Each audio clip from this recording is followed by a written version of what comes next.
Police में कुछ ऐसे भी अधिकारी होते हैं जिनकी गोली से ज्यादा खौफ उनकी बोली से होता है। पूरे जीवन में किस्से तो बहुत हैं, एक दो नहीं सैकड़ों किस्से हैं। 36 साल की सर्विस में फक्कड़ बाबा और निर्भय गुजर ये मेरे घर पे अटैक कर देंगे, क्योंकि मतलब डकैत धमकी देते थे आपको? हाँ, धमकी देते थे कि मार डालेंगे। इटावा में करीब 100 encounter, half encounter, full encounter का जमाना आया। श्री प्रकाश शुक्ला की कोई लेडी दोस्त थी, तो लेडी दोस्त को फोन करता था और वो फोन नंबर मिल गया और उस नंबर पर सर्विलांस शुरू हो गया, कहाँ जाता है, क्या करता है। फूल से भी कोमल सज्जनों के लिए और वज्र से भी कठोर दुर्जनों के लिए। मकसद था कि खौफ, बदमाशों का खौफ जनता से खत्म हो। डकैतों के दौर की बात, माफियाओं के दौर की बात, नए आईपीएस के दौर की बात, पुराने आईपीएस के दौर की बात, सारी सत्ताओं की बात। ऐसे ही अपराधियों का भौकाल खत्म करने वाले एक आईपीएस अधिकारी आज हमारे साथ मौजूद हैं। नाम है डॉक्टर सूर्य कुमार शुक्ल। उत्तर प्रदेश की पुलिस के सबसे बड़े पद डीजी के पद से रिटायर हुए हैं और अब फिल वक्त समाज सेवा के साथ साथ भारतीय जनता पार्टी के सदस्य भी हैं, सियासत भी करते हैं, समाज सेवा भी करते हैं और पुलिसिंग को लेकर के लगातार ये काम भी करते रहते हैं।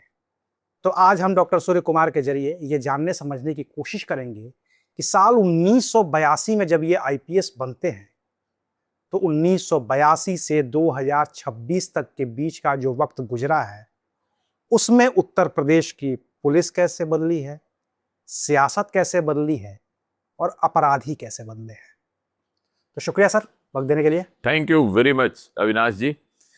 बहुत खुशी हुई कि आज आप एक सुरक्षा को सुदृढ़ करने का संकल्प लेकर के लोगों को जागरूक करने और समाज में सुरक्षा का वातावरण और बेहतर करने का मकसद लेकर के आए हैं। बहुत स्वागत है आपका। बताइए क्या जानना चाहते हैं। सबसे पहले तो मैं आप ही से जानना चाहता हूं सर जी। 1982 का वो दौर था जब उत्तर प्रदेश में अपराध इस कदर नहीं बढ़ा था जैसा आज देखने को मिलता है। उत्तर प्रदेश उस वक्त ख्यात कहिए या कुख्यात कहिए, चंबल के कुछ इलाके में जो डकैत थे जी जी वहीं तक सीमित था। छुटपुट अपराध होते रहते थे। बिल्कुल। और उस दौर में आप ज्वाइन करते हैं आईपीएस। बिल्कुल। कितनी बदली है पुलिसिंग उस समय से लेकर तक? भाई साहब, नई पीढ़ी के लोग शायद ये बात उतना नहीं जानते हैं और गंभीरता से नहीं महसूस करते हैं कि पिछले लगभग 40 सालों में उत्तर प्रदेश पुलिस ने बहुत मेहनत की है, बहुत परिश्रम किया है और उसका परिणाम ये हुआ कि ये वो प्रदेश था जिसमें, याद करिए, एक नाम चलता था कि मलखान सिंह, मौर सिंह, ददुआ, निर्भय गुजर, ठोकिया, पता नहीं ठोकिया, बलखड़िया और इतने नहीं, वो उधर बरेली की तरफ कल्लू, उधर जो मेरठ और बुलंदशहर, सहारनपुर, में ठक ठक गैंग, एक्सेल गैंग, पता नहीं, पूरा प्रदेश गिरोहबंद लोगों से भरा हुआ था। और आज बड़ी खुशी की बात है कि लगातार जनता का सहयोग मिला, टेक्नोलॉजी आगे बढ़ी, मोबाइल फोनों का जमाना आया और पुलिस की सक्रियता से वो दिन देखने को मिलता है कि अब कोई बड़ा संगठित गिरोह ऐसा नहीं प्रदेश में देखने को मिलता कि जिसके लिए ये हो कि नहीं, उसका तो बहुत खौफ है, वो तो कंट्रोल के बाहर है। आपने नाम सुना होगा कि आगरा, मैनपुरी, एटा, वो जो चंबल का बीहड़ था, तो एक समय आया कि मुझे भी ऐसा मान लिया गया पुलिस विभाग में कि जैसे मैं एंटी डकैती का एक्सपर्ट हूं। अच्छा। तो मेरी पोस्टिंग कहाँ की जाती थी? चंबल वैली में, एसएसपी इटावा, एसएसपी जालौन, फिर एसएसपी फर्रुखाबाद, फिर दोबारा कुछ घटनाएं हो गई, दोबारा एसएसपी फर्रुखाबाद, फिर उसके बाद प्रमोशन हो गया, यहाँ तक कि आईजी भी मुझे बांदा एरिया, चित्रकूट और महोबा जहाँ डाकुओं का आतंक रहता था, जालौन जहाँ पर वो फूलन देवी का एरिया था, तो संयोग से मुझे सारे जितने उस समय के डाकू लोग थे, प्रदेश के चर्चित डाकू थे, उनके सबके साथ काम करने का मौका लगा। उनके एरिया में ऐसा समय आता था, ये फक्कड़ बाबा ऐसा नाम कि वो चिट्ठी आती थी मेरे पास कि तुम्हारे परिवार को उड़ा दिया जाएगा, तुम्हारे गाड़ी में बम फेंक दिया जाएगा। वो निर्भय गुजर के अलावा उस समय लाला राम, श्री राम, दो बड़े नाम, चर्चित नाम डकैती के क्षेत्र में अपहरण करते थे और अपहरण करके जंगल में डाल देते थे। तो विश्वास ही नहीं होगा आपको, ऐसी ऐसी कार्यशैली, ऐसी कार्य प्रणाली। आदमी को दिल्ली से उठाया जाता था, दिल्ली से बाई कार लाकर इटावा के चंबल के बीहड़ों में एक गैंग दूसरे गैंग को बेच देता था। ये 90, 91, 92 की बात होगी। ये करीब करीब पूरा ही दशक चलता रहा। 90 से 2000 तक तो बहुत ये समस्या चली। फिर धीरे धीरे जो आपने सवाल उठाया, इसका जमाना आया मोबाइल का। और क्या हुआ कि इससे लोकेशन पता लगने लगी, क्योंकि डाकुओं को भी शौक लगा कि हम भी मोबाइल चलाएं, बैठे बैठे जंगल में खबर लें, और वही मोबाइल उनके काल का कारण बन गया। पहले वो छिपते थे, रास्ते नहीं थे, बीहड़ इलाका था, नदी के इस पार नदी के उस पार। इटावा जालौन के पास एक एरिया है पचनदा, मतलब 5 नदियां आकर मिलती हैं। अच्छा। और 5 नदियों के बीच में इतना खराब दुरूह इलाका था, इतना ऊंचा नीचा, मतलब 100 मीटर ऊंचा, फिर 90 मीटर गहरा, और बबूल का जंगल, उसमें घुस नहीं सकते।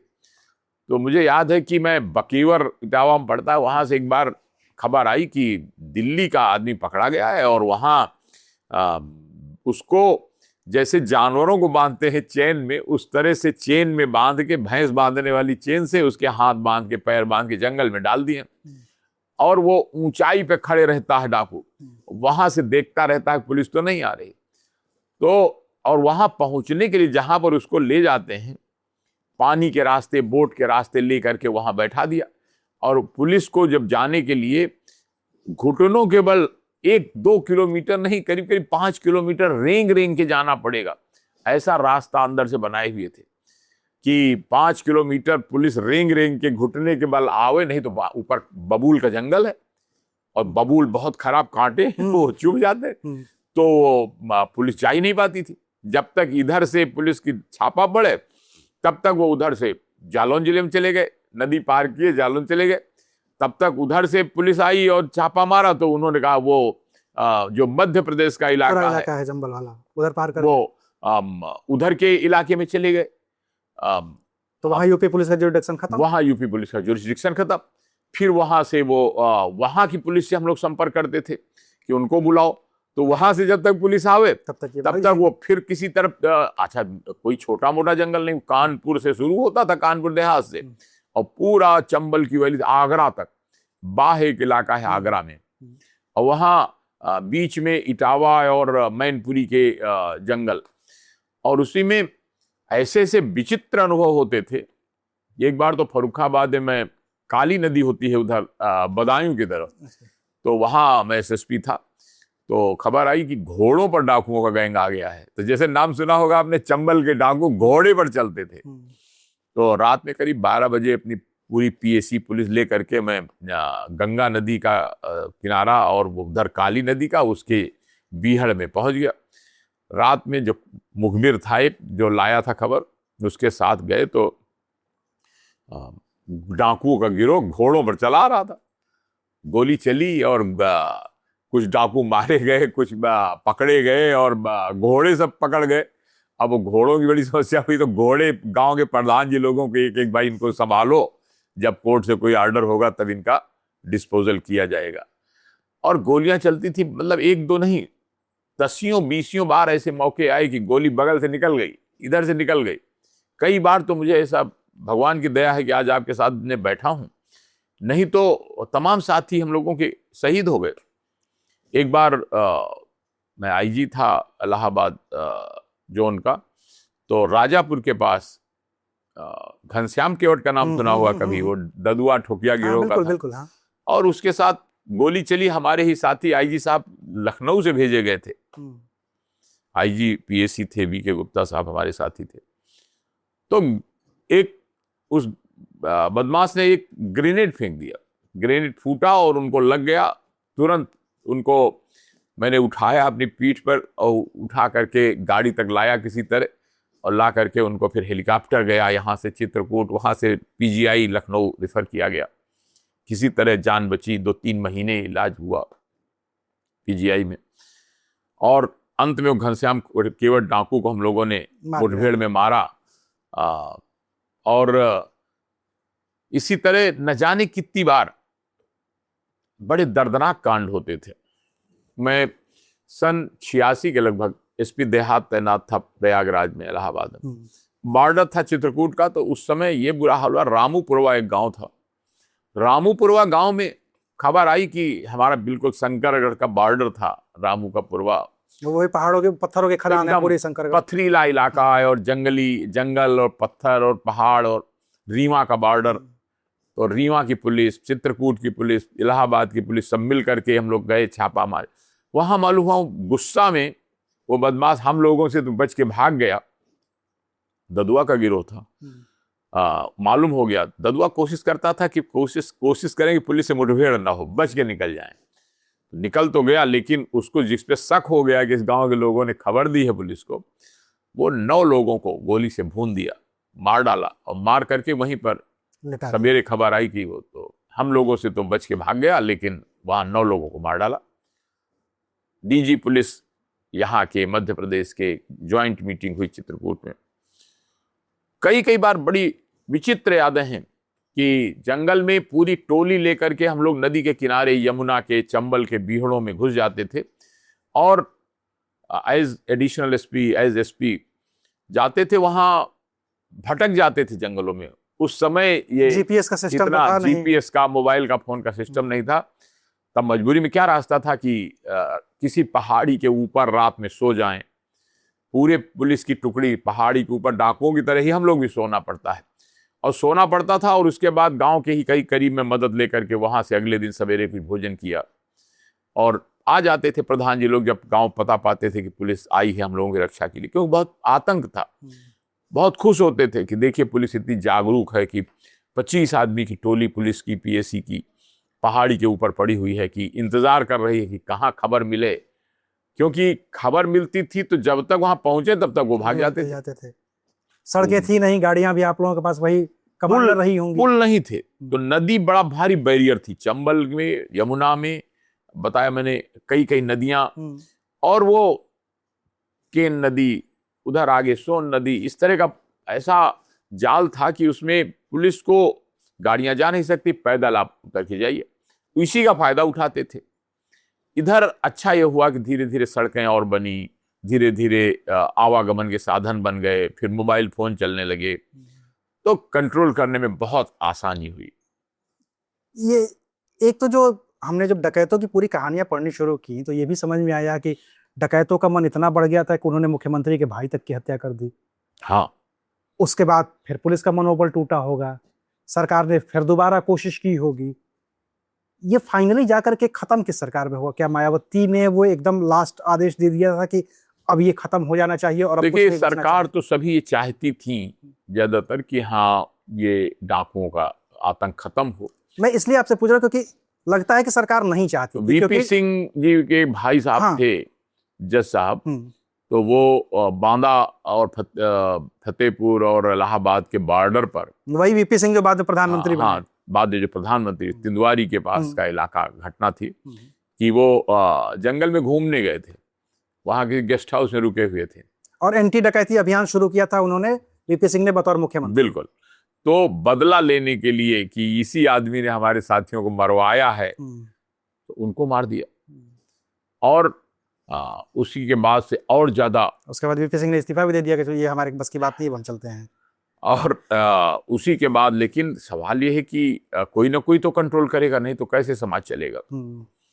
और दूसरी तरफ माफिया गिरोहों का भी आतंक। एक तरफ तो वो आतंक चंबल के नाम। अब मैं दूसरा भी आपको पहलू बताता हूँ कि नहीं, डकैतों वाले पे इसलिए मैं आपको रोक रहा था, जी इसलिए जी जैसे आप कह रहे हैं कि सरकारें चाहती थी कि डकैत खत्म हो जाए। देखने पे ये लगता है कि सरकारें कई बार नहीं चाहती थी कि डकैत इसलिए खत्म हो जाए कि डकैत जिसके पक्ष में एक बार ऐलान कर देते थे, बिल्कुल गांव के लोग डर की वजह से उधर वोटिंग करते थे, बिल्कुल और वही डकैत चाहे ददुआ हो, बलखड़िया हो, ये सब सरकारें बनाते बिगाड़ते थे, हाँ और तभी ये बाद में सत्ता में भी तो रहे। बिल्कुल। बहुत सारे डकैत समाजवादी पार्टी, खास तौर ददुआ से का मंदिर तक बन ये गया। बांदा और चित्रकूट इलाके में ये समस्या काफी दिन तक चली कि ददुआ जिसके तरफ कह दे कि इसको वोट देना है, उसी कैंडिडेट को आप पूरा गांव वोट देगा, और अगर शंका हो जाए उसको कि ये वोट नहीं देंगे तो वो ऐलान कर देगा कि तुमको वोट देने नहीं जाना है। और उसके कारण काफी दिन तक, दोनों बात कहूंगा, वो जनप्रतिनिधि चुनाव लड़ते थे, कुछ मजबूरी भी हो जाती थी, स्वयं भी डरते थे कि मैं अगर नहीं मानूंगा तो मुझे ही ना मार दे, और दूसरी तरफ अगर उस एरिया में रहना है तो उनका ध्यान रखना है, तो सिफारिशें भी करते थे। अब ये जरूर है, मुझे हम लोगों के लेवल पर नहीं सिफारिश करते थे, थाने पर लेवल पर, दरोगा के लेवल पर, सिपाही के लेवल पर इनको छोड़ देना, खबर कर देना, बता देना कि जब पुलिस आवे। तो इसी कारण ये होता था कि हम लोग पहुंचते थे उसके पहले ही उनको खबर लग जाती थी कि पुलिस आ रही है, और वो हमारे ही थानों में, चौकियों में, चाहे तो कहिए कुछ पैसा ले दे करके, चाहे कुछ डरा कर, क्योंकि ज्यादातर आसपास के जिलों के रहने वाले थे पुलिस के लोग भी। आप गांव के लोगों को मुखबिर बनाते थे और डकैत हाँ, आके हमारे पुलिस सिपाहियों के को मुखबिर मुखबिर आते। बना लेते हाँ थे बिल्कुल बिल्कुल, ये समस्या बहुत गंभीर थी। और इसके बाद लेकिन फिर हम लोग भी उसके अलग टास्क फोर्स बनाते थे, अलग स्पेशल टास्क फोर्स बनाते थे कि जो वहाँ की लोकल पुलिस को नहीं रखा जाएगा, वहाँ लोकल थाने को ही पता नहीं रहेगा, बाहर के लोग आएंगे, वो वहाँ पे कार्रवाई करेंगे। लेकिन फिर बाहर की चुनौतियां ये होती होंगी, जैसे मान लीजिए कि आप रायबरेली के रहने वाले हैं, आपकी पहली पोस्टिंग लखनऊ में हुई, और आपको जब जंगल में पोस्टिंग दी जाएगी, उस तरीके की आपकी ट्रेनिंग भी नहीं रही होगी, आपके जवानों की भी ट्रेनिंग नहीं होगी, तो वो तो मुसीबत नहीं, और आती ऐसा होगी। ये अच्छी बात है कि आईपीएस वगैरह की ट्रेनिंग में इतनी चीजें सिखा दी जाती हैं कि कम से कम आपको 200 मीटर तक तैर कर नदी पार करना आना चाहिए। नंबर 2, पहाड़ों पर चढ़ने के लिए माउंट क्लाइंबिंग और रैपलिंग, पहाड़ से रस्सी लगा के कूदना और पहाड़ों पे चढ़ना, बड़े से बड़े पहाड़ों पर तीखा सीधा चढ़ाई करना, माउंटेनियरिंग जो कहलाती है। फिर घुड़सवारी करना, जंगल में जाना है। बहुत काम आई हम लोगों को कि खाली जंगल में ही नहीं, मुझे तो याद है महाकुंभ मेला में भी पूरा घोड़े की पीठ पर बैठ करके 10-10 घंटे हम लोग घूमते थे, क्योंकि वहां पर भीड़ पर कंट्रोल भी करना है, कहीं ज्यादा प्रेशर ना बन जाए और भीड़ दब ना जाए, लोग मर ना जाए। और दूसरी तरफ गाड़ी खुद चलाना, उसकी ट्रेनिंग दी जाती थी आईपीएस ट्रेनिंग में। कार चलाना, मोटरसाइकिल चलाना, उसकी ट्रेनिंग दी जाती थी कि जहां इमरजेंसी पड़े आप चला सको। फिर जंगल ट्रेनिंग दी जाती थी कि जहां जरूरत पड़े आप जंगल में ही रात में रह सकें और पेड़ पौधे से पत्ते तोड़कर खा सकें, उसी पर जीवन यापन कर सकें अगर भटक जाएं। इसी तरह दलदल में या जंगल के बरसात के सीजन में कैसे गुजारा होगा, उसकी भी ट्रेनिंग दी जाती थी। हम लोगों को ट्रेनिंग के दौरान भी छोड़ दिया जाता था जंगल में कि अब आपको 24 घंटे कोई खाना नहीं मिलेगा, ड्राई राशन लेकर जाइए, चबेना लेके जाइए, चाहे कुछ सूखा खाना लेके जाइए और उसी पे रहिए और वहीं नहाइए, वहीं खाइए, वहीं कोई कपड़े नहीं मिलेंगे, बैग अपना ले जाइए जो ले जाना है। मतलब वो सख्त ट्रेनिंग ही थी कि आप लोग जंगल में। हाँ, ये इतना सख्त बना दिया जाता है अधिकारियों को। ट्रेनिंग के दौरान फायरिंग सिखाई जाती है, सब तरह की, राइफल की, रिवॉल्वर की, स्टेन गन की, कार्बाइन की सब तरह की ट्रेनिंग, यहाँ तक कि मोर्टार की ट्रेनिंग। और बड़ी काम आई हमको, कई बार ऐसे जरूरत पड़ी कि बदमाश घर में छिपे हुए, मालूम है किस घर में बदमाश है, और नहीं अगर करीब जाओगे तो गोली मार देंगे, तो ऊपर से बम लॉन्च करना, mortar, 2 inch mortar, 3 inch mortar training दी गई थी मऊ इंदौर के जंगलों में। फिर हम लोगों को नागालैंड भेजा गया था यही करने के लिए, जंगलों में रह करके आतंकवादियों के ऊपर कंट्रोल करने के लिए कैसे उनको काबू किया जाएगा, कैसे। और ये सिद्धांत हरदम याद रखना होता है कि कम से कम लोगों को मारना है, उनको कोशिश करना है कि पकड़कर अदालत के सामने पेश करना है। सच बात यह है कि उसका भी बहुत फायदा बदमाशों को मिलता था कि हम लोग पेश कर देते थे तो वो फिर अदालत से जमानत करा लेते थे और जमानत करके फिर क्राइम करने की कोशिश करते थे। धीरे धीरे ये बात और समस्या बढ़ती गई। तब फिर वो जमाना आया कि जैसे आजकल आप सुनते हैं, मैं वही पूछने वाला कि था हाफ इनकाउंटर, फुल इनकाउंटर का जमाना आया। शुरू शुरू में होता था कि केवल जब सामने सामने गोलियां चलेंगी तभी बदमाश मारे जाएंगे, तभी पुलिस मरेगी।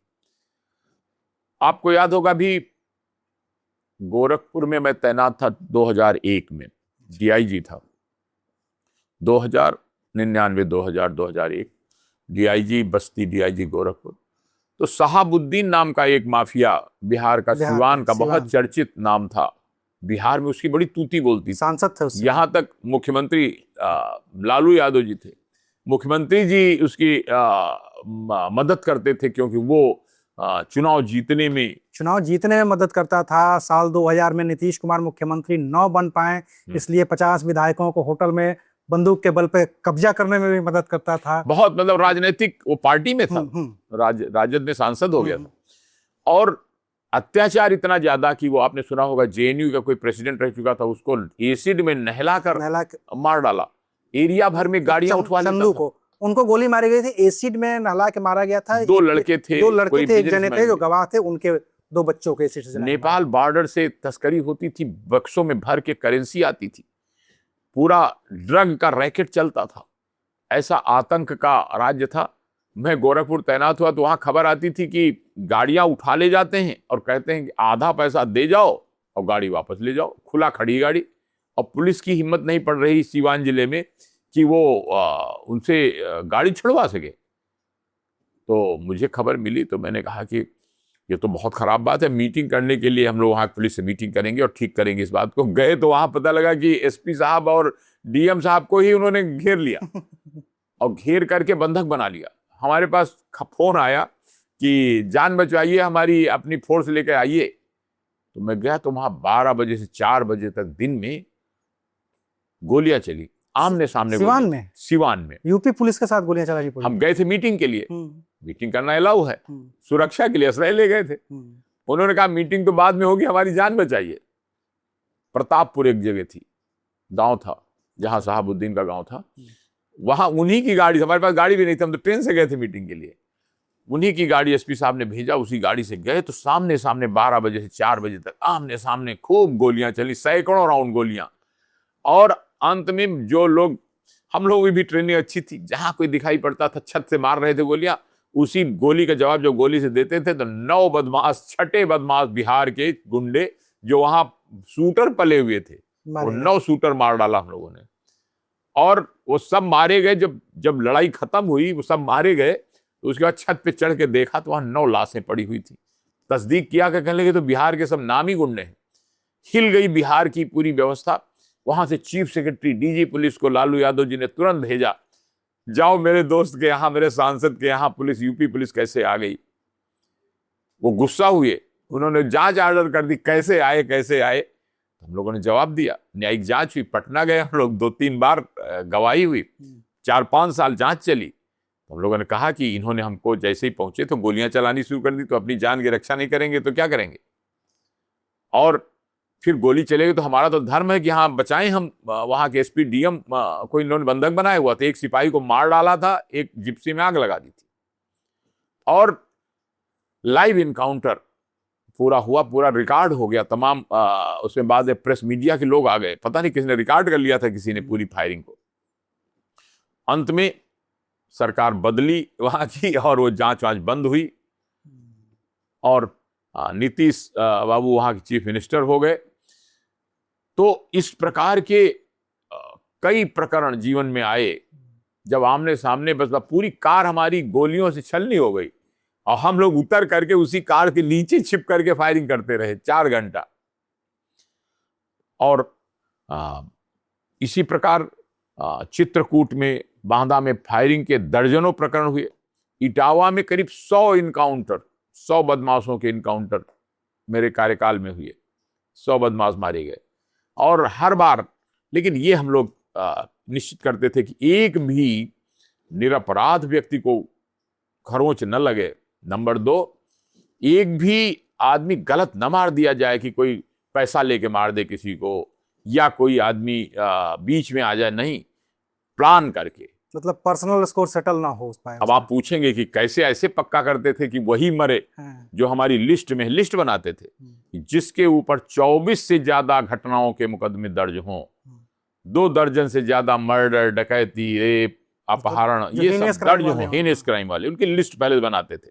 लिस्ट सबकी मेज पे रखी रहती थी हर पुलिस के थाने में। इनको मारना है, फरार हैं, इनाम घोषित है, ये 24 हैं, इन 24 को इस समय मारना है, जहां मिले, मतलब जिंदा या मुर्दा गिरफ्तार करना है। और उसके बाद मुखबिर लगाए जाते थे, तरह तरह की टेक्निक, शराब मंगाकर नींद की गोलियां उसे मिलाते थे, और आप ही लोग भिजवा देते थे उसको। और उसको मुखबिर के माध्यम से डाकों के बाद भिजवा देते थे, लो दारू पियो। और जब दारू पी लेते थे तब घेर लेते थे जा गिरफ्तारी के लिए। तो वो अर्ध बेहोशी हालत में, अर्ध निद्रा की हालत में गोलियां चलाते थे बीहड़ के डाकों को।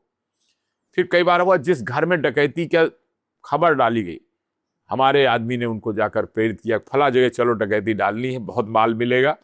और वहां पहले से वहां छत पर आकर के पुलिस बैठी हुई है। रात में 12-1 बजे डाकू आए चारों तरफ से और फायरिंग शुरू हो गई। तो 8-10 मारे गए, बाकी कुछ भाग गए, कुछ गिरफ्तार हुए। इस तरह करके, क्योंकि बड़ी बीहड़ समस्या थी, बड़ी विचित्र समस्या, सैकड़ों, मतलब चित्रकूट वगैरह का तो ये हाल था, 2 मरे 2 और पैदा हुए। डाकू बनना जैसे रिवाज हो गया था, वो लोग रंगदारी समझते थे उसको, रंगबाजी कि, और कहते क्या थे, हम लोग बागी हैं, गांव में बड़ा सम्मान, अरे पुलिस से लड़ते हैं, बहादुर हैं। इसीलिए पान सिंह तोमर का वो डायलॉग आया था। हाँ, इसी, मतलब सामने से मुझे याद है उस समय तहसीलदार सिंह नामक समर्पण किया हुआ डाकू हमारे पास इटावा में मिलने आया। उसने कहा कि हम अब पुलिस की मदद करेंगे। और काफी लोगों को, आपने नाम सुना होगा, सीमा परिहार, निर्भय गुजर, लाला राम, छवि राम, ये सारे डाकुओं को उस समय एक्चुअल, मतलब मुझे मौका मिला कि फूलन देवी के घर जाकर तलाशी लेनी है, कहाँ भागी हुई है। लाला राम, छवि राम के घरों में उनके रिश्तेदारों को पकड़े पूछताछ कराओ, सबसे पूछताछ हो रही है, कहाँ है लाला राम। जबकि वो नृशंस हत्याएं करते थे, वो दोनों नृशंस हत्याएं करते थे। और जरा से खबर लिख जाए पुलिस का मुखबिर है तो उसको मार देते थे। तो लेकिन इतना दबाव हम लोग फिर बनाते थे उनके सारे मददगारों को, सारे रिश्तेदारों को, सारे की छोड़ना नहीं है। तो सबसे मुश्किल डकैत कौन रहा आपके लिए? अब मैंने अभी एक तो बताया कि इतना माफियों में तो सबसे शहाबुद्दीन का नाम आपने सुना ही होगा। अतीक के यहाँ तो मेरी पोस्टिंग हुई, तो अतीक शायद आपने सुना होगा, सन 86 में मैं उस एरिया में तैनात हुआ इलाहाबाद में, और वहाँ दंगा हो गया, हिंदू मुस्लिम दंगा। मालूम हुआ अतीक ने दंगा कराया है। जैसे ही मेरी पोस्टिंग हुई थोड़े ही दिन बाद दंगा हो गया। वहाँ एरिया है सिवाई मंडी, नखास कोना, चौक, तो उसी एरिया में हुआ दंगा। और जैसे ही हम लोग खबर मिली भागे, तो मालूम था उनको, मालूम हुआ अतीक तो अभी 1 घंटे पहले भाग गया है, पता लगाया जाए। कसारी मसारी और गांव में तलाशी हुई, सब घरों घरों में तलाशी कराई गई, कहाँ है अतीक, कहाँ। शाम तक होते होते खबर मिली, वो तो मुंबई भाग गया। और फिर जब तक हम वहां तैनात रहे, बंबई से कभी वो लौटा ही नहीं। मतलब इतना उसको भी मालूम था लौटेंगे तो मार दिए जाएंगे।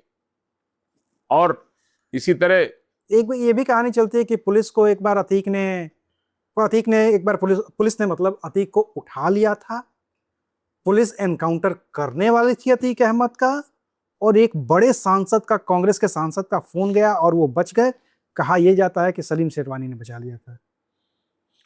संभव है। ये आपके वक्त की घटना नहीं, मेरे समय में ऐसी घटना नहीं हुई। हो सकता है कभी हुई। जानते हैं क्या, जब वो पार्टी जिसका वो समर्थन करने लगते थे, ये डाकू लोग, माफिया लोग जिसका वो समर्थन करते थे, चुनाव जितवाने मदद करते थे, तो वो जब पावर में आ जाती थी पार्टी, जैसे आपने सुना होगा अतीक अहमद कई बार सांसद रहे, अपना दल से रहे, और उन्होंने समाजवादी सपा पार्टी से को भी कई बार समर्थन किया, बसपा को भी कई बार समर्थन किया। तो जब वो पार्टी यानी उनके दोस्त लोग जब पावर में आ जाते थे सरकार में, तो उनका प्रभाव बढ़ जाता था। जारी जरूरी नहीं कि वो डायरेक्टर जनरल पुलिस से कहें या एसएसपी से कहें, वो नीचे के लेवल पर इंस्पेक्टर, थाना इंचार्ज या था उस एरिया के सब इंस्पेक्टर, उनको किसी को मिला लेते थे और मिला करके उनको कि हम तुम्हारी मदद करेंगे, हमारे आदमी रहो, हम तुमको एक तरह से लालच देकर, डर करके, डरा कर बना लेते थे दोस्ती, और उसका फायदा उठाते थे। तो पुलिस के लिए कठिन हो जाता था जब ये लोग पावर में आ जाते थे। लेकिन पुलिस का भी मैंने अनुभव देखा कि वो भी इंतजार करते थे, जैसे ही पावर में वो आदमी हटे तो उसके आदमियों को उन्होंने कहा अब ये मौका है इनके बदमाशों को साफ करने का। और एक सिद्धांत हम लोग रखते थे कि फूल से भी कोमल सज्जनों के लिए और वज्र से भी कठोर दुर्जनों के लिए, यानी कि जो दुष्ट हैं, डाकू हैं, बदमाश हैं, सताते हैं, रेपिस्ट हैं, डाकू, इनको कोई रियायत नहीं दूर दूर तक, और जो बाकी भले आदमी हैं उनके लिए फूल से भी कोमल। ये ना पता लगे कि ये पुलिस के अधिकारी हैं, ऐसा लगे कि हमारे साथी हैं, हमारे बराबर बैठे हुए हैं, दोस्त हैं। हम इस पे आएंगे, आपकी ये इस बात पे हम आएंगे, लेकिन लौटते हैं अभी अतीक अहमद पे ही। अतीक अहमद ने जिस दौर में, चूंकि आप 86 की बात कर रहे हैं, 86 का दौर वो दौर था जब उत्तर प्रदेश में जनता दल की सरकार थी। जनता दल और कांग्रेस ही आपस में लड़ते रहते थे। जनता दल की सरकार नहीं थी, कांग्रेस की ही सरकार थी। कांग्रेस की ही सरकार थी। और यही वो दौर है जब अतीक अहमद का उभार होता है। चांद बाबा नामक एक आदमी को मारकर, पिता तो तांगा चलाते थे, चांद बाबा को मार करके अतीक अहमद को उभार, उस एरिया के दादागिरी बन गए। तो मैं बस ये समझना चाहता हूँ कि जितनी तोहमत अतीक अहमद पे के लिए ये लगाई जाती है कि समाजवादी पार्टी का संरक्षण, अखिलेश यादव, मुलायम, बहुत सारी बातें की जाती हैं, शुरुआती संरक्षण तो किसी और का ही रहा है, तभी तो ये उभरे, कांग्रेस के नेता ही तो संरक्षण दिए। देखिए, उत्तर प्रदेश की राजनीति में मैंने ये महसूस किया कि एक परिवर्तनों का दौर इसमें भी चला। शुरू में कुछ छिप करके डाकू लोग, माफिया लोग आते थे पीछे के रास्ते से, और माननीय जी लोगों से पीछे से मिलकर पांव छू करके और आशीर्वाद मांगते थे कि हमका बचाए रहना। और माननीय जी भी लोग ये सोच कर कि कभी काम आ सकता है, ये गुंडा है, बदमाश है एरिया में, कभी कोई जरूरत पड़े, कोई हमको परेशान करे तो उसके लिए मदद कर सकता है। ये भी तो था वो कि लोग आशीर्वाद दे देते। ईवीएम नहीं थी तो बूथ लूटने में भी मदद करेगा थोड़ी। कि अगर कहीं हार हो रही हो कोई, अब दोनों बात थी कि कुछ के मन में था कि बूथ लूटने में मदद कर देगा, कुछ के मन में था कि हमारी बूथ लूट रही होगी तो बचाने में मदद कर देगा। दोनों बात थी। फिर एक दौर आया कि जब डाकुओं को ये लगने लगा कि जब हम ही इनको जिताते हैं तो हम ही क्यों न चुनाव जीत करके माननीय बन जाए। तो ये आपने देखा उस दौर में एक पूरा अपराधियों का नेक्सस। मुझे याद आता है कि सन 91 में गोंडा में तैनात हुआ, एसपी गोंडा, तो मुन्नन खां, एक पूरे जिले में आतंक कि मुन्नन खां बड़ा माफिया है, मरवा देता है, गायब करा देता है। जैसे ही मेरी पोस्टिंग हुई, पता नहीं क्या संयोग था कि मुन्नन खां गायब हो गए। अब मैं मुन्नन खां के आदमियों को पकड़ा, उनको, उनके साथियों को पकड़ा, उनको जेल भेजा गया, कार्रवाई हुई, लेकिन मुन्नन खां फिर कभी, जब तक मैं वहां एसपी रहा, आए ही नहीं। वो कहे बंबई भाग गया। अब बंबई में भी छिप करके, जगह बदल करके, ऐसा पता ही नहीं लगता था। बंबई बड़ा शहर, और बाकी आपके जुरिडिक्शन के बाहर भी हो जाता था। बाहर भी, अब कब तक हम अपनी पुलिस वहां डाले रखेंगे। तो इसी तरह मुझे याद है कि गोरखपुर, जब वहां मैं तैनात हुआ तो नाम आया कि वो श्री प्रकाश शुक्ला है, गिरोह है, और वो तो वहां सारे लोगों को उनके पकड़ करके, पूछताछ करके, कहाँ है करके, और छापा मारो, तलाशी लो, कुर्की करो, और उसके बाद वो सब काम हुआ। लेकिन एक वो तब तक ये डाकुओं का ये काल शुरू हो गया। मुझे वो फोन नंबर मिल गया जिस पर श्री प्रकाश शुक्ला की कोई लेडी दोस्त थी, तो लेडी दोस्त को फोन करता था, और वो फोन नंबर मिल गया, और उस नंबर पर सर्वेलांस शुरू हो गया, कहाँ जाता है, क्या करता है। संयोग से उसी में एक दिन उसने बोल दिया कि मैं रांची जाऊंगा, और फलानी तारीख को जाऊंगा, दिल्ली से फ्लाइट पकड़ूंगा। और वहीं पर खबर हो गई, और वहां पर पुलिस ने रास्ते में घेर लिया और घेर के एनकाउंटर कर दिया। उस टीम में आप भी थे क्या, श्री प्रकाश शुक्ला वाली? नहीं, मैं गोरखपुर तैनात अच्छा, था। आपकी तैनाती गोरखपुर में थी? तो मेरी और लाइजन थी। हाँ, खबर, हाँ, आपकी और एसटीएफ की पूरी टीम थी मतलब? बिल्कुल।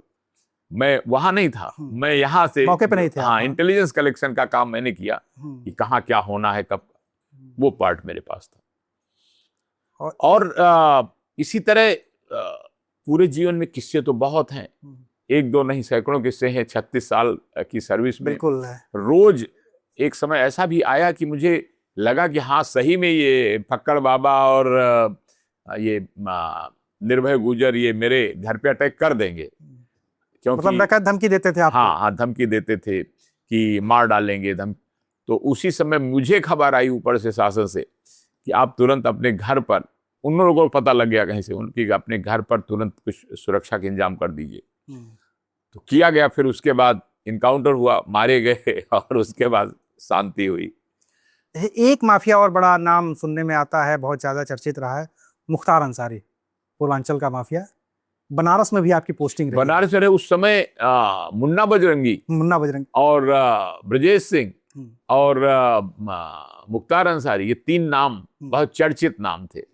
और मुझे याद है कि मुन्ना बजरंगी का भी कई बार यही हाल होता था कि उसके घर में जौनपुर और वहाँ बनारस कई जगह छापेमारी, उसके रिश्तेदारों, उसके जानकारों, उसके मददगारों सब पकड़ पकड़ के पुलिस से पूछताछ की हम लोग। लेकिन आप लोग फोटो नहीं खोज पाए थे उसकी और मुन्ना बजरंगी की? वो उसका भी यही हाल होता था कि वो बंबई भाग गया और बंबई में छिप करके, दिल्ली बंबई वहां रहता था, वहां से बदमाशों के साथ मिल करके फिरौती का अपहरण कराने की शिकायत रहती थी।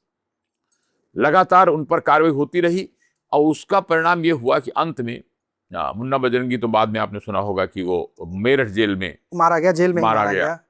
और लखनऊ का मुझे याद है उस समय सूरजपाल यादव, उसने दिन दहाड़े एक मंत्री जी लक्ष्मी नारायण यादव के कैबिनेट मंत्री के घर में 12 बजे घुस के गोली मार दी। सोचिए, यूपी के इतिहास में शायद इस तरह की पहली घटना थी कि कैबिनेट मंत्री को घर में गोली मार दी गई। और तब मैं फर्रुखाबाद एसएसपी था, तो मुझे फोन गया कि नहीं, अब आपको लखनऊ में पुलिस एसपी बनना है, एसएसपी लखनऊ। और आते ही फिर सूरजपाल को हम लोगों ने पता लगाया, लेकिन वो इतना चालाक कि जैसे ही पकड़ा गया उसको, उसने अपना सिर फोड़ा, सबूत बनाया कि हम जिंदा थे, पुलिस ने जिंदा पकड़ा है, ताकि अगर मारा जाए तो ये लिख जाए कि चोट के निशान, मेडिकल में चोट के निशान पहले से हैं, तो फिर जांच बैठ जाए पुलिस वालों पे, तो जांच बैठ जाए। अंत में गिरफ्तार करके हजरतगंज में हम लोगों ने उसको हथकड़ी लगा करके, उस समय हथकड़ी अलाउ थी, तो हथकड़ी लगा करके उसको परेड कराई और जमीन में लेट करके उसने शहर से चिल्ला चिल्ला के माफी मांगी कि अब हम कोई क्राइम नहीं करेंगे, हमको लखनऊ की जनता माफ करे। मकसद था कि खौफ, बदमाशों का खौफ जनता से खत्म हो। गोली मार देंगे, खत्म हो जाएगा, दोबारा कोई दूसरा पैदा हो जाएगा। बाद में उसका फिर इनकाउंटर, जेल से छूटने के बाद फिर वो देहरादून में उसका इनकाउंटर हुआ। लेकिन खौफ टूट गया जैसे ही ये इस तरह से वो सारे गिरफ्तार हो गए, माफी मांगने लगे, रोने लगे, तो खौफ टूट गया। यही मकसद होता था कि जनता को सुकून देना है, बाकी एक दो आदमी गोली मार देने से कोई थोड़ी क्राइम खत्म हो जाएगा। जैसे अभी हम बनारस की बात कर रहे थे कि आपने कहा कि आपके दौर में 3 बड़े नाम हुआ करते थे। ब्रजेश सिंह का नाम होता था, मुख्तार अंसारी का नाम होता था और मुन्ना बजरंगी का नाम होता था। मुन्ना बजरंगी का नाम, जो जितना मैं समझ पाता हूँ कि मुन्ना बजरंगी एक शार्प शूटर था। हाँ। वो हत्याएं करता था किराए पैसे के लिए। हाँ। किसी भी टीम से जाकर के वो हत्या कर देता था। ये ब्रजेश सिंह और मुख्तार अंसारी की अदावत लंबी अदावत थी, जो कि गोरखपुर से चली आ रही थी। आपके दौर में ब्रजेश सिंह कभी मिले नहीं? ब्रजेश सिंह का भी वही हाल हुआ कि हमको याद है कि ब्रजेश सिंह का जहां जहां वो कटफोरी कोई गांव था, कुछ आसपास रिश्तेदारियां थी, वहां छापे मारे गए, वहां तलाशियां हुई, रिश्तेदारों को पकड़ा गया, पूछा गया, कुर्की हुई, लेकिन ब्रजेश सिंह का कहीं पता ही नहीं लगा जैसे वो गायब, विलुप्त। पता लगा कि शायद उड़ीसा में कहीं छिपे हुए थे। तो वो बाद में फिर समय बदला, वो गिरफ्तार होकर जेल गए, फिर वो जमानत हुई। लेकिन ये एक ऐसा प्रकरण रहा कि फिर वो टर्न हो गए कि धीरे धीरे उनको भी क्राइम की दुनिया छोड़कर, जमानत कराकर अब वो करीब करीब नॉर्मल राजनीतिक काम में आ गए। तो राजनीतिक काम में ही कहाँ आ गए, वो तो उस पार्टी में शामिल होने की बात हो रही है जो पार्टी विद द डिफरेंस है, आपकी पार्टी भारतीय जनता पार्टी अभी में तक भारतीय जनता पार्टी शामिल नहीं हुए, लेकिन देखिए अप्रत्यक्ष तौर पर समर्थन तो साफ साफ दिख ही रहा अब है। वो ऐसा काम है तो कि उसमें मैं आप बस किसी को आपसे- रोक नहीं सकते। आपसे ये समझना था, फिर तो आपकी जो पूरी मेहनत थी ब्रजेश सिंह के खिलाफ, उस समय जो आपने पूरा एक्शन किया होगा, अकेले बैठ कर सोचेंगे तो अफसोस तो होगा ना कि यार मैंने ये अपराधी था जिसके खिलाफ मैंने गांव गांव छापेमारी की, और आज मैं जिस पार्टी का कार्यकर्ता हूं उसी पार्टी में ये भी आने जा रहा है। अब यही बता रहा हूं आपको कि मेरी जानकारी के अनुसार फिर वो धीरे धीरे अभी भी, मतलब इस पर तो कोई आप रोक लगा नहीं सकते कि मैं पार्टी का समर्थन करता हूं, बाहर हूं लेकिन समर्थन करता हूं। और ये ऐसी घटनाएं कई बार हुई, बीजेपी के साथ भी कई बार हुई कि किसी व्यक्ति ने कहा कि नहीं मैं समर्थन करूंगा, क्योंकि मुख्य उसका लक्ष्य ये है कि वो चाहता है कि अब मेरी छवि बदले, अब मैं अच्छा माना जाऊं और साथ में सुरक्षा मिल जाए मुझे, मैं मारा ना जाऊं। तो कई तो आपने सुना होगा किससे कि लोग जेल चले जाते हैं, जमानत कटा के जेल चले जाते हैं कि मुझे ना मारा जाए, मैंने जो कुछ किया है मैं अदालत में निपटूंगा, मुझे लेकिन इनकाउंटर ना किया जाए। और उसी रणनीति के तहत ऐसे कई अपराधी हैं जो बाद में कोशिश करते हैं कि हम कानून के संरक्षण में गवाहों को मिलाकर तोड़कर बच जाएं। जब मैं डीजी अभियोजन हुआ तो मुझे कई ऐसे अनुभव हुए, एक दो नहीं 20-25 अनुभव ऐसे हुए।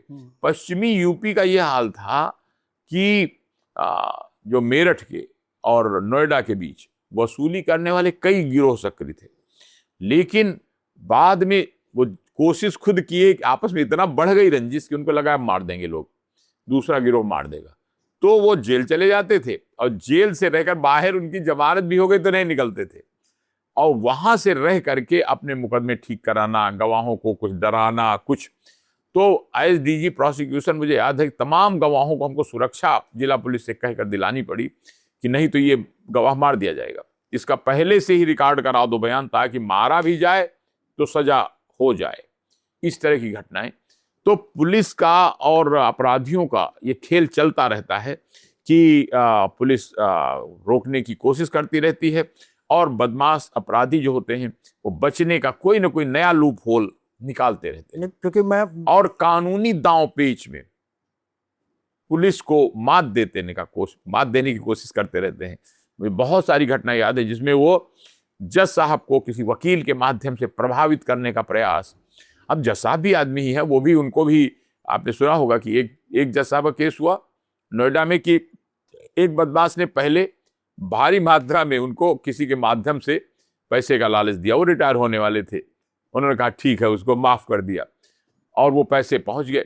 उसके बाद वो बदमाश उनके घर पहुंच गया नोएडा जब रिटायर हुए, और नोएडा के हमारे पैसे सारे वापस करो, और वो उनको डरा करके हमारे पैसे ले आया। देखिए कैसे, मतलब ये घटनाएं पुलिस के साथ, अपराधियों के साथ, ये आप इसको देखेंगे तो police work is very interesting in this regard. बहुत रुचिकर काम है कि उसमें आपको बीच में तवाइफें भी मिलेंगी जो बदमाशों की मददगार हैं, जानकारी रखती हैं, उसमें बीच में दारू वाले भी मिलेंगे जहां बदमाश ठेके में दारू पीने जाते हैं और वहां के वो पुलिस को खबर दे देते हैं। फिर वहां बीच में आपको जुए के अड्डे और जो नाजायज काम करने, दवाई, ये ड्रग बेचने वाले, ये भी पुलिस के इन्फॉर्मर मिलेंगे इस लालच में कि पुलिस हमको छोड़ कि दे। पुलिस हमको छोड़े रहे, लेकिन पुलिस भी उनका उपयोग करती है। अब दिक्कत ये होती है अगर पुलिस ना उपयोग करे, खबर बदमाशी कौन देगा? वही देगा जिसके पास कुछ खबर है, जो बदमाश है वही खबर भी देगा, वही उसका जानकार है। या कई बार पुराने अपराधी वो पुलिस को खबर देते हैं कि अच्छा ये नया रंगबाज निकला है, इसको साले को डाउन कराना है, तो वो पुलिस से खबर कर देते हैं और पुलिस उन्हीं आदमियों का इस्तेमाल करके फिर इन बदमाशों को गिरफ्तार करती है, या अगर वो इनकाउंटर की नौबत आती है तो इनकाउंटर करती है। ब्रजेश सिंह का भी केस कुछ वैसा ही है क्या कि पुलिस ने मदद ली है ब्रजेश बताया सिंह तो की भी नहीं, उनको ऐसा खत्म नहीं। करने की? ब्रजेश सिंह का केस तो ऐसा था कि फरार रहा, लंबे समय तक फरार नहीं, रहा, क्योंकि अब और धीरे तो धीरे कंठी माला पहनने लगे हैं, रामनामी ओढ़ने लगे हैं। समय होता है बहुत से, आपने देखा, आप अयोध्या चले जाइए, मथुरा चले जाइए, आप देखेंगे बहुत से बिहार के फरार अपराधी वहां आ करके और मंदिरों में भजन पूजन कर रहे हैं। पहले तो आए थे छिपने के लिए कि वहां बिहार पुलिस न मारे न पकड़े, यहाँ अयोध्या चले चलो और मंदिर में शरण में जय राम जी करने लगो। बाद में होता क्या, उस माहौल में रहते रहते सचमुच वो राममय होने लगते हैं। मनुष्य परिवर्तनशील है, स्वभाव बदलता है, जो लगातार वातावरण बदलता है। तो बाद में पता लगा वो किसी बड़े मंदिर के महंत हो गए।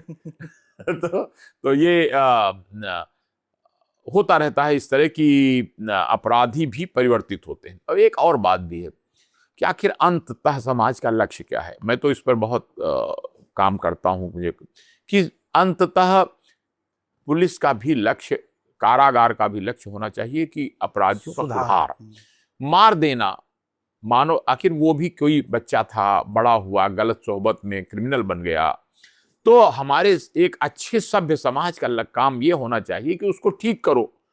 मैंने तो इस पर रिसर्च की कि कौन कौन सी होम्योपैथिक दवाएं, कौन कौन सी आयुर्वेदिक, कौन कौन सी एलोपैथिक दवाएं खिलाकर अपराधियों को बदला जा सकता है, उनकी हिंसा, उनकी कामुकता कम की जा सकती है, जिससे वो समाज के लिए प्रॉब्लम ना बने, उनके ग्रीड, लालच का लेवल कम किया जा सकता है। और इसीलिए आपने सुना होगा कि अब हो गया है कि कारागार एवं सुधार सेवाएं, कि कारावास में इसलिए लाए जाएं कि उनको समझा बुझा कर, दवाई करके, इलाज करके, ठीक करके वापस समाज में स्थापित किया जाए। ये अच्छा सभ्य समाज होगा।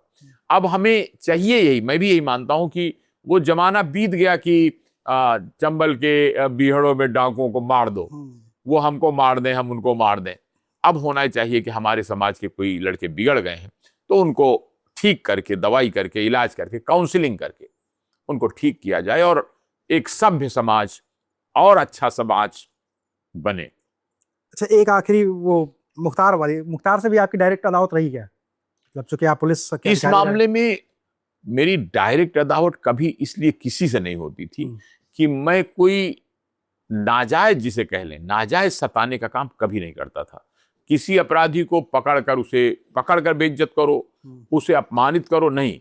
जितना समाज के लिए आवश्यक है कि उसका भौकाल खत्म हो, वो जरूरी है। लेकिन उसको मालूम है कि मेरे दुश्मन नहीं है। मैं उसको कह देता था कि हमारी तुम्हारी कोई दुश्मनी नहीं है, हमारा जो कर्तव्य है समाज की रक्षा का, ईश्वर ने दायित्व दिया है, वो कर रहा हूं। और उनके व्यक्तिगत रूप से वो भी हमको ये न माने कि नहीं हम उनके दुश्मन हैं, ये माने कि हम समाज के रक्षक हैं, उस नाते हम अपना कर्तव्य कर रहे हैं। तो इस नाते मुबारक बताया ना मैंने, मुख्तार अंसारी के घर में तलाशी हुई, छापेमारी हुई, कुर्की हुई, लेकिन कोई व्यक्तिगत रंजिश नहीं है। मालूम है कि नहीं हमारी ये नहीं है कि हम इस गैंग के हैं इसलिए हमें इस गैंग को मारना है।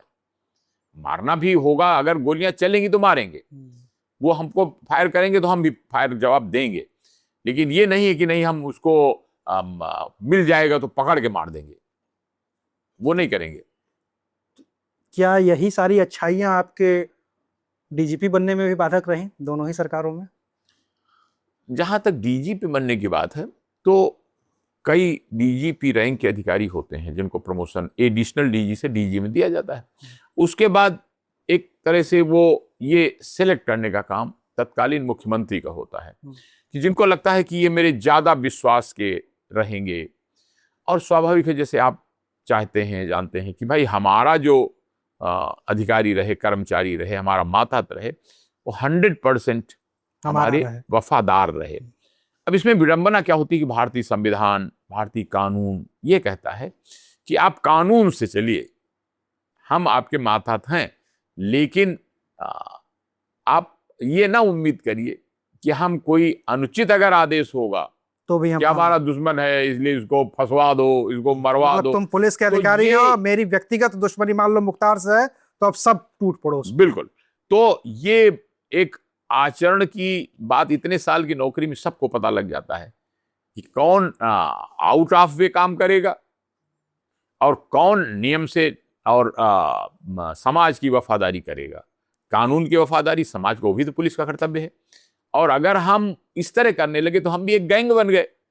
मैंने हरदम कोशिश की कि गैंग बन के काम नहीं करना है। तो यही कह रहा हूं कि यही खामियाजा आपको अखिलेश सरकार में भुगतना पड़ा? नहीं, भुगतना नहीं पड़ा। वो बताऊं आपको कि एक वरिष्ठता क्रम होता है, तो 3 जो सीनियर मोस्ट लोग होते हैं उनमें से एक को डीजी पुलिस बना देते हैं, दूसरे को डीजी चेयरमैन पुलिस, जैसे मुझे उन्होंने उस समय चेयरमैन पुलिस भर्ती बोर्ड बना दिया, पुलिस प्रमोशन भर्ती बोर्ड, बराबर की पोस्टें हैं, दोनों का वेतन बराबर है, दोनों की वो रैंक तो सब नाम कुछ एक बराबर है, है। हाँ। तो ये इसी तरह मतलब इतना चॉइस मुख्यमंत्री जी को रहती है कि वो जिसको पर्सनली ये समझें कि हाँ हमारे लिए ज्यादा निष्ठावान रहेगा, उसको कर देते हैं। और बाकी काम सबके बराबर है, वेतन बराबर है, व्यवस्थाएं बराबर हैं। तो इसलिए उसका ये अर्थ नहीं लगाना चाहिए। पब्लिक में हो सकता है कि इस तरह की बात हो कि अरे वो ये नहीं, ये पब्लिक में तो बहुत सारी बातें होती हैं कि जैसे आप कह रहे हैं कि वरिष्ठता का क्रम मुख्यमंत्री तोड़ भी देता है कई बार, हाँ, जैसे पहले सुलखान नहीं, सिंह के क्रम में भी बिल्कुल टूटा आपने था। सही कहा, पहले तोड़ देते थे, लेकिन फिर धीरे धीरे सुप्रीम कोर्ट का मामला गया और सुप्रीम कोर्ट ने कहा नहीं, अब आपको 3 जो सीनियर मोस्ट लोग हैं उन्हीं में से बनाना है। तो जैसे और क्षेत्रों में समाज के धीरे धीरे प्रशासन में बेहतरी आई है, उसी तरह आप महसूस करेंगे ना कि कैसा एक वो जमाना जब डाकुओं का आतंक और एक आज का जमाना पहले से बहुत बेहतर है। उसी तरह प्रशासन में भी धीरे धीरे नियम और स्पष्ट हो रहे हैं, कायदा कानून से और ज्यादा काम हो रहा है। और जो लोग आउट ऑफ ए काम करते हैं, चाहे तो लालच में करें चाहे डर में करें, तो फिर बाद में वो दिक्कतें होती हैं। आपने देखा होगा बड़े बड़े अधिकारियों को कि बड़े जिम्मेदारी का पद मिल गया और बाद जब हटे तो मुकदमा कायम होने की नौबत आ गई। तो वो तभी होता है जब आप आउट ऑफ ए कोई लालच या आउट ऑफ ए डर की बात करें। तो ये करने के फायदे नुकसान है कि तात्कालिक आपको लाभ मिल जाएगा, ये पोस्ट हम आपको हम इंचार्ज बनाए दे रहे हैं आपको, और आप इसको ऐसा ठोक दीजिए, ऐसा कर दीजिए जो वाजिब नहीं है, जो प्रकट में नहीं है। फिर बाद में जब बवाल होगा, जांच होगी, तो फंसेंगे वो, क्योंकि बाकी बात तो जबानी है। मानते तो ये भी है ना पुलिस वाले कि जैसे मान लीजिए आप डीजी रहे हैं, आपके किसी मातहत ने कोई गलती की है, मान लीजिए आपका खास एसएसपी है, उसने आपको कहा ठोक दो, उसने ठोक दिया, जांच बैठेगी तो वो भी तो आप ही के लोग होंगे। इसके बारे में बताऊं कि मैंने हरदम ये ध्यान रखा पूरी करियर में कि ऐसा कोई काम मत करो। हरदम मैं ये नहीं कि अति उत्साह में या नाम कमाने के लिए हम कह दें कि तुम गलत काम करो। मैंने हरदम अपने मातहतों को पहला निर्देश कि अपनी नौकरी, कानून, समाज की मर्यादा का ध्यान रखकर काम करना है, नियंत्रण रखना है, लेकिन ये नहीं करना है कि आवेश में आके उद्वेग में आकर के ऐसा काम कर दो और बाद में फिर सस्पेंड हो, बर्खास्त हो। इसी कारण इतने इनकाउंटर के बावजूद कभी कोई जांच की नौबत या कभी बर्खास्तगी या सस्पेंशन पूरे शरीर में कभी प्रॉब्लम नहीं हुई। आपको इसलिए प्रॉब्लम नहीं है क्योंकि आपने जो भी रिपोर्ट लिखी एनकाउंटर की, तो हमेशा ये नहीं लिखा कि 2 बदमाश थे, वो बाइक से भाग रहे थे, पुलिस वाले से मुठभेड़ हुई और उनमें से मारे गए। ये 70% इस समय के एनकाउंटर के लगभग तहरीर यही दर्ज हो रही है। और बताऊं आपको, जहां कहीं इस तरह की घटनाएं होती हैं, फिर बाद में वो उसके घर वाले जो मरता है उसके घर वाले दरखास्त देते हैं और फिर वो एप्लीकेशन में जांच होती है और वो बाहर से अदालत के आदेश से कहीं बाहर से जांच हो जाती है और फिर वो फंस जाते हैं। तमाम आपने देखा होगा कि सस्पेंड हुए, बर्खास्त हुए, विभागीय कार्रवाई हुई। तो मर्यादा का उल्लंघन अगर करेंगे तो उसका दुष्परिणाम भी होगा, लालच में करें चाहे डर में करें। बुलडोजर भी तो मर्यादा का उल्लंघन है कि नहीं? देखिए, अब बुलडोजर की बात हो, अगर आपका कागज पर नियम कायदा से मजबूत है, यानी अगर मकान इलीगल बना है, ठीक है, और परमिशन नहीं है, जमीन किसी और की है, निर्माण किसी और ने करा लिया, नाजायज कब्जा है, तो जब कहीं भी समीक्षा के लिए जाएगा तो कहीं भी वाजिब है। लेकिन अगर कोई इस उत्साह में दुरुपयोग करेगा कि हाँ फलाने के बुलडोजर चला तो हम भी बुलडोजर चला दें, तो फिर वो फंस जाएगा और फंस जा करके और जांच होगी, पड़ताल होगी, तब अदालत में समीक्षा के लिए जाएगा मामला, तब वहां से उसको उसी बात के लिए, आपने सुना होगा कई केस में ये भी तो सुना होगा कि पहले बुलडोजर चला और बाद में फिर उन्हीं पे जुर्माना लगा, उन्हीं पे जांच बैठ गई, फिर वो भाग के हाथ जोड़ते फिर रहे हैं कि अरे साहब गलती हो गई। तो मैं यही सलाह दूंगा अपने साथियों को कि कानून की, न्याय की मर्यादा में रहकर काम करो, और तो ये इस प्रकार की दिक्कतें नहीं आएंगी। क्योंकि बहुत सारे उत्साह में बहुत सारी चीजें दिखने लगती हैं। जैसे संभल में पिछले दिनों हिंसा हुई थी, देखा होगा, एसपी, एसएसपी, डीआईजी, आईजी, सबसे बड़ा नाम सिर्फ एक सर्किल ऑफिसर का हो गया, सीओ अनुज। आनंद पाल शर्मा यूपी के आईएएस अधिकारी, आईपीएस अधिकारी, बंगाल में चुनाव हुआ, एक वीडियो वायरल हुआ, सबसे ज्यादा वायरल हो गए। देखिए, दो बात है, कई बार तो ऐसे वायरल होने में उनका कोई योगदान ऐसा नहीं रहता, चांस की बात है, उन्होंने डांटा, किसी ने फोटो खींच लिया, वीडियो बना लिया और वो वायरल कर दिया, तो इसमें कोई खास बात नहीं है। वायरल हुआ तात्कालिक, फिर खत्म हो गया। लेकिन वो वाला गड़बड़ होता है कि जब आप कोई नाजायज काम का आदेश करते हैं कि इसको गोली मार दो, अगर मैं आप देख ऐसा लूंगा। कहेंगे तो स्वाभाविक है वो मामला फंसेगा। भाई, उसने गोली चलाई है, आपको गोली लगी है या निकल गई बगल से, घायल हुई आप, तब बगल में आप गोली मार देते हैं तो आपका इनकाउंटर वाजिब है। और अगर आपको फायर नहीं हुआ और आपने उसको पकड़ लिया, पकड़ के खाली इसलिए गोली मार दिया, तो फिर नाजायज है, तो वो फंस जाएगा। चलिए, ये तो बहुत गोली वोली चलाने की बात हो गई, बहुत अधिकारी माफिया और डकैतों की बात हो गई। कैसे चल रही है life post retirement? Retirement life मेरी तो पहले से जीवन में एक हॉबी रही कि मैंने जो आपको एक सिद्धांत बताया कि वज्र से भी कठोर दुर्जनों के लिए, लेकिन फूल से भी कोमल सज्जनों के लिए। जब अच्छे आदमियों के साधारण जनता गरीबों के बीच बैठे तो उनको ये न लगे कि ये कोई पुलिस है, ऐसा लगे कि हमारे ही साथी हैं। तो उस भावना के तहत मैं तब भी काम करता था। मैंने एक शैली निकाली थी, कोई आया परेशान है, दरखास्त ला के आया, उस पर लिखा और उसको भी हाथ में, खुली बात, उसको हाथ में दे दिया, ये आदेश लेके चले जाओ फलाने पुलिस अधिकारी के पास, बता दो ये काम करा दें, ताकि ये ना हो कि यहाँ हमसे तो लिखा लिया, वहां थाने वाले कह रहे हैं मेरे पास कोई आदेश नहीं आया। आजकल तमाम दफ्तरों की ये शिकायत रहती है कि ऊपर से आदेश हो गया कि न्यायपूर्ण कार्रवाई करो, वो जाते हैं थाने में, तहसील में, वहां होता है नहीं, कोई आदेश ही नहीं आया। क्योंकि हमारे सारे कर्मचारी उतने संवेदनशील नहीं है जनता की सेवा के लिए। मैं तब भी ये भावना रखता था, अब भी रखता हूं, और उसी तरह अब भी जो भी कोई आ गया उसकी यथासंभव मदद करने का प्रयास करता हूं कि न्याय हो। न्याय, क्योंकि हमारे यहाँ ये बड़ी भारी समस्या है। आपने सुना होगा, तमाम लोगों के मकान कब्जा, जमीन कब्जा, परेशान है, कोई सुन नहीं रहा, सिविल मुकदमा चल रहा है, सिविल अदालत 20-20 साल, 30-30 साल, और इसका नुकसान हमारे पूरे समाज को हो रहा है। आपने देखा कि राम मंदिर में 50 साल तक मुकदमा चलता रहा, कितने लोग उस लड़ाई में मारे गए। कभी इस पर विचार करिएगा कि अगर समय से राम मंदिर निर्माण का फैसला हो जाता तो इतने सारे लोग पक्ष से विपक्ष से क्यों मारे जाते? कौन जिम्मेदार है इस अव्यवस्था का? हमारा कानून, हमारी व्यवस्था क्यों हम नहीं तत्परता से कर पाए? अभी भी हमारे तमाम लोग मर जाते हैं, उनके बेटे, उनके नाती मुकदमे लड़ते हैं। बहुत जरूरत है कि त्वरित न्याय और सस्ता न्याय।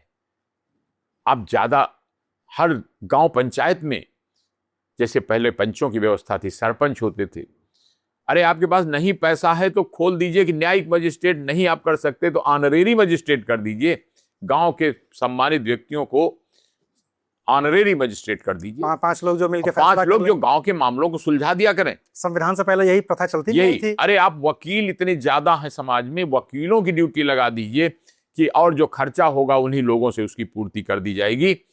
अभी हमें न्यायिक सुधार के क्षेत्र में बहुत काम करना है समाज के लिए। ये मैं इसके लिए किसी को दोषी नहीं बता रहा हूं, लेकिन मैं बता रहा हूं इस सारे समाज की जरूरत। आपने ये झेला होगा जब डीजी प्रोसिक्यूशन आप रहे होंगे, उस दौरान भी आपको, उस दौरान भी झेला नहीं, हम सभी लोग ये झेलते हैं। कोई आपके जमीन पे नाजायज कब्जा कर ले, कोई मकान पे नाजायज कब्जा कर ले, अब आप कहेंगे क्या करो, तो पुलिस के दरोगा जी कहेंगे कि ये तो सिविल मामला है, आप जाओ अदालत में। अब वहां अदालत में अगर चले गए तो पता लगा 20 साल तक मुकदमा चलेगा, आप मर के चले जाओगे, आपका जिंदगी में फैसला नहीं होगा।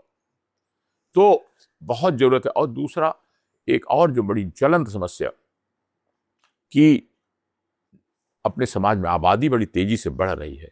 अभी आपने दिल्ली में देखा किस तरह से जंतर मंतर प्रदर्शन हुआ, और अप्रिय स्थिति, किसी को लाभ नहीं हुआ।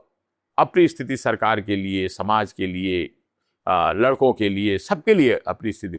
जरूरत है कि हर व्यक्ति को हम ऐसी व्यवस्था बनाएं जिसमें कोई ना कोई रोजगार, कोई ना कोई, यद्यपि हमारी सरकारें बहुत काम कर रही हैं, दिल्ली की सरकार भी, यूपी की सरकार भी बहुत काम कर रही कि लोन बटे, सब्सिडी मिले, रोजगार बढ़े, लेकिन अभी भी बहुत काम बाकी है। और वो सारा गुस्सा उसी का है भाई। ये बेरोजगार, जैसे कहते हैं गांव की भाषा में, खाली बैठे हैं बेरोजगार लड़के हैं, कहीं सुना तो चलो प्रदर्शन करते हैं। उनकी मजबूरी भी रही थी कि भाई मजबूरी भी है, शिक्षा को उनकी लेकर के जीविका कैसे चले, नौकरी है नहीं, सबसे पेपर नौकरी है लीक हो नहीं, जा रहा है। पेपर लीक हो जा रहा है, परेशान है। अभी हम जब ये बात कर रहे हैं तो रांची में लड़के लाठी खा रहे हैं हाँ, पुलिस की। तो इसीलिए मेरा तो दृढ़ विश्वास है कि अगर हम अपनी रोजगार की समस्या को हल कर दें तो बहुत सारा जो समाज में विघटन हो रहा है, लड़ाई झगड़ा हो रहा है, खत्म हो जाएगा। और ये आपकी महावीर सेना और दुर्गा सेना क्या है? जब राम मंदिर का निर्माण का संघर्ष चल रहा था तो मेरा विश्वास था कि इससे तमाम लोगों की आस्था मजबूत होगी और राम मंदिर नहीं राष्ट्र मंदिर बनेगा, देश के लोगों की तमाम आस्था का केंद्र बनेगा। तो इसलिए हिंदू मुस्लिम सबको राजी करके राम मंदिर निर्माण कराया जाए। उसी भावना के तहत सुप्रीम कोर्ट ने भी कह रखा था कि सबको राजी करो। तो उसी समय महावीर सेना, दुर्गा सेना, लेडीज के लिए दुर्गा सेना, महावीर सेना आदमियों के लिए बनाई गई थी। आज भी उसका लक्ष्य अब हो गया कि मंदिर बन गया, एक लक्ष्य पूरा हो गया। तो अब हम लोग सुशासन के लिए काम कर रहे हैं, अच्छा शासन समाज में हो। और उसके दो प्रमुख स्तंभ हैं, रोजगार और न्याय व्यवस्था में सुधार। इस पर हम लोग एक संगठन है, पूरे जिले, हर जिले में कुछ कुछ लोग उसके सदस्य हैं। रोज रात में मैं करीब 8 बजे बैठता हूँ, वर्चुअल मीटिंग करता हूँ, क्या क्या सुधार होना चाहिए, किस जिले में क्या कमी है, उसको शासन को, माननीय मुख्यमंत्री जी को और पार्टी को सबको खबर करता हूँ, व्हाट्सएप से भेजता हूँ, ये फला जगह ये गलती हो रही, गड़बड़ी हो रही, सुशासन स्थापित हो। मतलब ग्राउंड लेवल पे जो फीडबैक है वो आप बताता हूँ, शासन तक पहुंचाते हैं। करेक्ट। सुनता भी है शासन आपकी? हाँ, काफी मैंने देखा उसमें ये जो सचिव लोग हैं शासन के, तो वही लोग उस पर आदेश पारित करते हैं कि ये ठीक कराओ, फला जगह अस्पताल में गड़बड़ी है, फला जगह जल भराव बहुत हो गया है, बाढ़ आ गई है, फला जगह बीमारी फैल गई है, फला जगह ठीक से गेहूं करे केंद्र काम नहीं कर रहे हैं, फला जगह खाद की किल्लत है, अलग अलग जगह अलग अलग तरह की समस्याएं, उस पर करता है। राम मंदिर में चंदा चोरी हुई है, आपने राम मंदिर के निर्माण के लिए अपने स्तर पे बनवाई महावीर सेना, दुर्गा सेना, चंदा चोरी हुई। मैं आपसे बस इसलिए पूछ रहा हूँ। चंदा नहीं, चढ़ावा चोरी। चंदा, हाँ, चढ़ावा चोरी, हाँ, चढ़ावा चोरी का विषय ये था कि चंदा चोरी तो देखिए, रसीद रहती है ये चोरी वाला विषय ये है, आप भी जानते हैं, मैं भी जानता हूँ कि जब से सृष्टि बनी है तो पुलिस तो बाद में बनी, चोरी की समस्या पहले शुरू हुई। और मुझे नहीं लगता कि कोई व्यवस्था ऐसी आ सकती कि 100% चोरी बंद हो जाए। वो कुछ 8 कर्मचारी उसमें पकड़े गए हैं जिनकी ड्यूटी थी कि संविदा पर बैंक में काम करते थे और उनकी ड्यूटी थी कैश गिनने की। उसमें वो मौका लगा करके, जैसे 100 गड्डियां हैं तो एक गड्डी चोरी करके रख लेते थे। वो तो सब वीडियो और दिख गया। उसके कारण जब ये बार बार करने लगी तो ये चर्चा हो गई और वो छापा पड़ा, बरामदगी हुई, गिरफ्तारी हुई। तो उसमें मेरा मानना यह है कि इस प्रकार की घटना होनी नहीं चाहिए थी और बेहतर सर्विलांस होना चाहिए था। कैसे कि अगर बजाय पैसे ले जा करके बैंक में जमा करने के, वहीं जहां पर चंदा जमा होता है, कैश बॉक्स है, दान पात्र है, वहीं पर नीचे या दाहिने बाएं कहीं पर एक कमरा में बैंक बना देते और वहीं उसको खोल करके पैसा जमा कर लेते और पासबुक में एंट्री कर देते। तो ये प्रकरण वही ये प्रकरण नहीं होता, सीसीटीवी लगाते, सबको दिखाते। हाँ, दूसरा नहीं, एक और बड़ी मोटी पुलिस की जो फिलॉसफी होती है, भाई कोई आदमी जाए उसकी तलाशी ले लो और निकलते समय फिर तलाशी ले लो, कि कोई चीज ले ना जा सके। जैसे ये तो हमने सोसाइटीज में देखा है। हाँ, मैं नोएडा में रहता हूँ, मेरे घर में मान लीजिए काम वाली आती है, अगर काम वाली को मैंने 100 रुपए भी दिए हैं तो मुझे कागज पर लिख के देना पड़ता है कि मैंने इसको 100 रुपए दिए हैं। तो इस प्रकार की घटनाएं हो जाती हैं और थोड़ी सी लापरवाही से इस प्रकार की घटनाएं होती हैं। तो उसका समाधान हुआ, गिरफ्तारी हो गई, बरामदगी हो गई। आप ले लीजिए, लिखो। हेलो हेलो, हाँ नमस्ते, हाँ बताओ भाई। बहुत अच्छा, थैंक यू। हम तैयार हैं, बस थोड़ी देर में निकलते हैं। ठीक, ओके। वहाँ क्या रहने कुछ कराया है क्या आपने? तो मैसेज किए होते हैं। Thank you. चलिए, ओके। अजीत सिंह जोड़ लेते हैं, अजीत सिंह वाला वो, अरे लखनऊ के हैं मनीष जी कह रहे हैं अजीत सिंह वाला किस्सा छूट गया सर के साथ बातचीत करने में।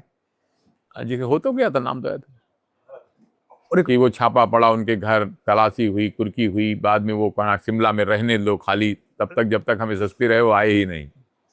अजीत सिंह कभी आए ही नहीं फिर वापस। उनके पिताजी गिरफ्तार कर हो गए और वो एक चूंकि बातचीत बहुत लंबी हो गई, टेक्नोलॉजी बहुत तेजी से बदल रही है। जैसे कि आपने भी देखा कि जब आपने एंटी डकैती अभियान शुरू किया तो आपको मैनुअल कॉम्बिंग करनी पड़ती थी, फिर मोबाइल आया, सर्विलांस आया, और अब एआई का दौर है। तकनीक ने आपका काम आसान तो किया है, लेकिन क्या ये तकनीक ने आपके काम को मुश्किल भी किया है? दोनों क्योंकि बातें। पहले चोरी बैंक में घुस करके होती थी, अब आपके अकाउंट में घुस के चोरी होने लगी बिल्कुल है। बिल्कुल, बहुत आपने सही कि टेक्नोलॉजी का फायदा पुलिस ने भी उठाया है, अपराधियों ने भी उठाया है। अब एटीएम फ्रॉड होते हैं। अब पता लगा दुबई में बैठ करके इंडिया में चोरी होती है, झारखंड में बैठ करके अकाउंट की चोरी होती है, कैश की चोरी होती है। तो अभी इसका कारण मुख्य ये है कि जिस तरह से कुछ हैकर और कुछ साइबर क्राइम करने वाले जितना तेजी से उन्होंने इसमें टेक्नोलॉजी को सीखा है, अभी पुलिस अपने पारंपरिक रूप से उतना ज्यादा नवीनीकरण नहीं कर पाई है। और ज्यादा कंप्यूटर ट्रेन लड़के और ज्यादा मोबाइल फोन के ट्रेन लड़के पुलिस में सिपाही, पुलिस में हवलदार, दरोगा चाहिए। तो मुझे उम्मीद है कि पुलिस बड़ी तेजी, अब तो हर जिले में साइबर क्राइम के थाने खोले गए हैं, और साथ ही ये भी किया गया है कि पूरी एक एडीजी के नेतृत्व में पूरी एक विंग बना दी गई साइबर क्राइम की। तो अब धीरे धीरे लगातार इस पर जो काम चल रहा है, सीसीटीवी लगातार बढ़ाए जा रहे हैं। बहुत सी घटनाएं मर्डर की, लूट की, रेप की सीसीटीवी से खुलने लगी हैं। और अब एआई की मदद से अपराधियों को उनका चित्र साफ करने में, तुलना करने में अब रिकॉर्ड बनाया जा रहा, पूरी यूपी के क्रिमिनल्स का फोटो रिकॉर्ड, और एआई की मदद से तुरंत छांटने का काम कि जो फोटो मौके से आया उससे तुलना करके। तो टेक्नोलॉजी का फायदा बहुत हो रहा है, लेकिन अभी गंभीर चुनौती है कि साइबर क्राइम आज की डेट में पुलिस के लिए सबसे बड़ी चुनौती है। मतलब इसको नए सिरे से इनको ट्रेनिंग दी जाए, किसी आईआईटी में इनकी ट्रेनिंग कराई जाए, डिजिटल अरेस्ट जैसी चीजें हो रही हैं। बिल्कुल, डिजिटल अरेस्ट होने की घटनाएं, और आबादी इतनी ज्यादा है अपनी कि सबको जानकारी दे पाना बड़ा कठिन है। अखबार में छप जाता है, टीवी में निकल आता है, फिर भी डिजिटल अरेस्ट हो जाता है। फोन पे लगातार बताया जाता है कि डिजिटल अरेस्ट हो जाएगा, मत करो ऐसा, लेकिन सब लोग उतने जागरूक नहीं रहते। तो उसका एक ही समाधान है कि और ज्यादा गहन अभियान, और ज्यादा परिश्रम। तो मुझे उम्मीद है कि उससे ये समस्या हल होगी। बातचीत तो बहुत लंबी हो गई सर। 2 मैसेज मैं आपसे चाहता हूं। एक मैसेज जो नए रिक्रूट हैं, जो नए आईपीएस हैं उनके लिए, और जो नए आईपीएस बनना चाहते हैं उनके लिए, 2 अलग-अलग। देखिए, एक मैसेज तो उनके लिए कि न्याय की, नियम की, कानून की मर्यादा में रह करके काम करो, और अगर उससे बाहर जाओगे तो कभी भी जांच में खुद मुलजिम बन जाओगे। जांच तुम्हारे ऊपर भी वही, कानून देश का तुम्हारे लिए भी वही है। अभी आपने सुना होगा कि एसपी महोबा थे एक, उनके ऊपर केस लग गया और वो फरार रहे और बाद में बर्खास्त हो गए।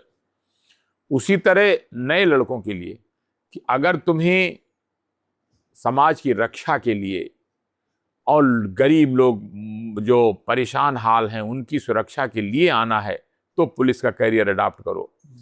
उसमें लालच का अगर ध्यान करके आओगे, पैसा कमाना है तो कहीं और पैसा कमाना है तो कहीं और व्यापार कर लो, कोई और धंधा कर लो, लेकिन अगर पुलिस में आना है तो ये भावना लेकर के आओ, तभी सफल होगे, तभी नाम होगा।